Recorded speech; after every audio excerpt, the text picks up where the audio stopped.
पुणे जमीन घोटाला मामले में विपक्ष दावा ये कर रहा है कि बेटे पार्थ पवार का नाम आ जाने के बाद नाराज डिप्टी सीएम अजीत पवार महायुति सरकार से इस्तीफा देने की धमकी दे रहे हैं। शिवसेना यूबीटी का आरोपी है कि अजीत पवार की धमकी के बाद मुख्यमंत्री पार्थ पवार को बचाने में जुट गए हैं। हालांकि महायुति इन तमाम आरोपों को निराधार बता रही है। विवाद बढ़ने के बाद सीएम ने ये जमीन सौदा रद्द करते हुए एफआईआर दर्ज करने के आदेश दे दिए थे। अब सरकार संबंधित कंपनी से 42 करोड़ रुपए वसूलने की तैयारी में है।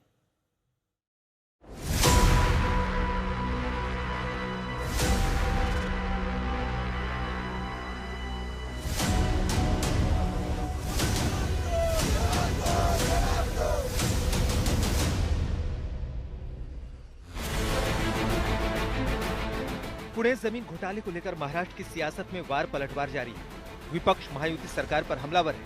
उद्धव ठाकरे की पार्टी शिवसेना यूबीटी दावा कर रही है कि जमीन घोटाले को लेकर अजीत पवार इतने नाराज थे कि वो इस्तीफा देने पर विचार कर रहे थे। शिवसेना यूबीटी नेता अंबादास दानवे कह रहे हैं कि अब मुख्यमंत्री फडणवीस डिप्टी सीएम अजीत पवार के इस्तीफे वाले दबाव के चलते पार्थ पवार को बचाने में जुट गए हैं। माझ्या माहितीप्रमाणे त्या दिवशी वर्षावरच्या बैठका झाल्या। अजितदादांनी त्वेषानी रागानी सरकारमध्ये बाहेर पडून सरकारला पाठिंबा देतो इथपर्यंतची भूमिका घेतल्याचं आमच्या कानावर माझ्या तरी कानावर आहे की फडणवीसांनाच विचारा की पार्थला कसं वाचूच शकत नाही ना। याच्या डायरेक्ट मुख्यमंत्री रोल केल्याशिवाय याच्यात पार्थ पवार वाचूच शकत नाही। हालांकि महायुति सरकार दानवे के दावों को निराधार करार दे रही है। महाराष्ट्र सरकार में राजस्व मंत्री चंद्रशेखर बावनकुले ने इस बात से इनकार किया है कि अजीत पवार ने पार्थ पवार मामले में इस्तीफा देने की पेशकश की थी। खोटारडेपणा आहे मी होतो वर्षा बंगल्यावर। अंबादास दानवे हे काही वर्षावर थोडे होते तेव्हा, मी त्यावेळी वर्षावर होतो। असा कुठलाही चर्चा झाली नाही। अजितदादा प्रफुल्ल पटेल जे सटकरेजी ते आले होते ते एका आपल्या 7-8 विषय या ठिकाणी आता येणाऱ्या पुरवणी मागण्या चर्चा आहे। अजून त्यांनी काही त्या ठिकाणी आपल्या महायुतीबद्दल काही चर्चा केल्या। वहीं एकनाथ शिंदे की शिवसेना कोटे से मंत्री संजय शिरसाट ने भी दानवे के आरोपों को हास्यास्पद बताया। महायुतीमध्ये कोणतेही वितुष्ट नाहीये आणि असा कोणता इशारा त्याने दिलेला सुद्धा नाही। या ज्या काही बातम्या बनवत आहेत ना, हे यासाठी की महायुतीमध्ये काहीतरी गोंधळ चालू आहे असं चित्र बाहेर जावं। परंतु महायुती अत्यंत मजबूतीने पुढे चालू आहे। देवेंद्र फडणवीस साहेब असतील, एकनाथ शिंदे असतील किंवा अजितदादा असतील, यांच्यामध्ये समन्वय ज्याला म्हणतात तो कायम आहे आणि त्याच पद्धतीने आजचा राज्याचा गाडा सुद्धा पुढे जात आहे। इधर सियासी रूप से मूर्छित पड़े विपक्ष को इस मुद्दे से मानो संजीवनी मिल गई हो। कांग्रेस नेता विजय वडेट्टीवार ने आरोप लगाया कि पुणे जमीन घोटाले के लिए पार्थ पवार ही जिम्मेदार है। उन्होंने दावा किया कि ये खुलासा बीजेपी ने आगामी चुनावों में अजीत पवार की पार्टी को कमजोर करने के लिए जानबूझकर किया है। पार्थ पवार ने तो ये गलती किया है, ये दोषी है, उनके ऊपर जो कार्रवाई होना चाहिए वो होना ही चाहिए, इसके बारे में कोई हम दो राय नहीं है। पर इनको ये राष्ट्रवादी अजित पवार की पार्टी को बैकफुट पर लाने के लिए चुनाव में भाजपा को वहां पे पश्चिम महाराष्ट्र में जो प्राबल्य है उनका, वो क्योंकि अलग अलग लड़ना चाहते हैं, तो उसमें राजनीति में फायदा उठाने के लिए आने वाले चुनाव में, लोकल बॉडी चुनाव में उनको टारगेट किया गया है और इस तरह ये मामले को बाहर निकाला गया है। पिछले हफ्ते जब ये जमीन घोटाला सामने आया था, तभी मुख्यमंत्री देवेंद्र फडणवीस ने कह दिया था कि जांच कराकर दोषियों के खिलाफ कड़ी कार्रवाई करेंगे। या संदर्भातले योग्य ते चौकशीचे आदेश देखील मी दिलेले आहेत।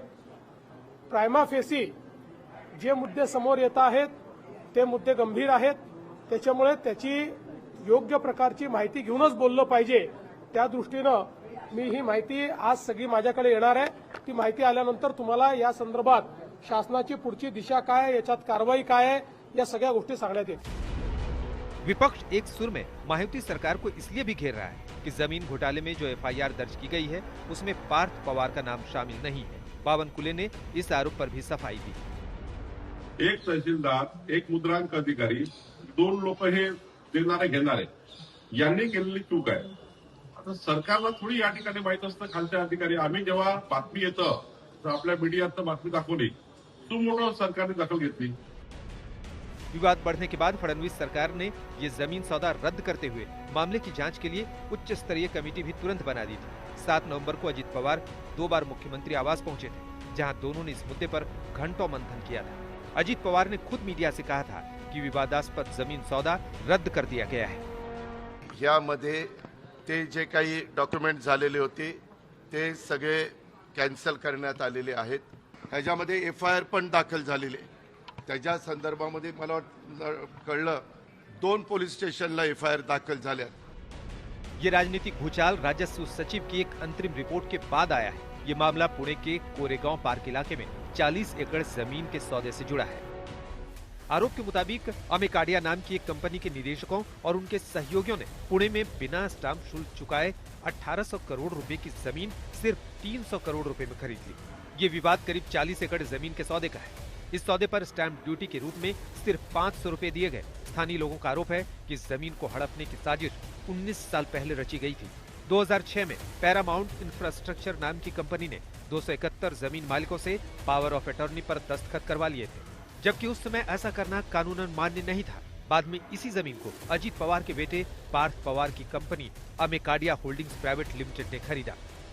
आने वाले स्थानीय निकाय चुनाव के चलते जहां महायुति के सहयोगी दलों में आपस में सीट बंटवारे को लेकर सहमति बनती नहीं दिख रही और कई जगहों पर आमने सामने की लड़त देखने को मिल रही है, ऐसे में अगर अजित पवार सही मायने में इस्तीफा देते हैं तो ये महायुति के लिए बहुत बड़ा सेटबैक समझा जाएगा।